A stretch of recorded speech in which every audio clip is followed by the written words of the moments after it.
ازيكم عاملين ايه؟ هنعمل الصينيه العظمه دي النهارده مع بعض بحركات وتركات جديده. صينيه البطاطس بالسجق في ربع ساعه هتكوني مخلصاها ومحدش هيصدق من جمالها وحلاوتها ان الصينيه دي ما خدتش وقت معانا. تعالوا بينا نشوف الطريقه.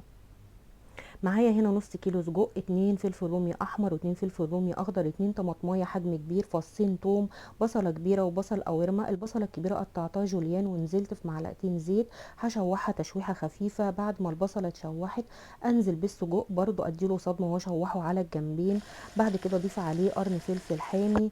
ومعايا هنا بطاطس متخرطه متوسط منقوعه في ميه وملح مع البصل القوارمه، هصفيها واضيفها فوق السجق. اضيف عليها البهارات ملح وفلفل وكمون وبابريكا.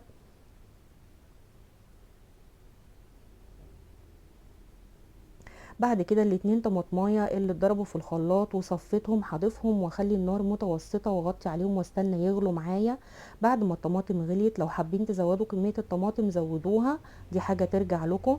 بعد كده هضيف الفلفل الرومي الاحمر والاخضر وفصين الثوم وكوبايه ميه مغليه، وضروري الميه تكون مغليه.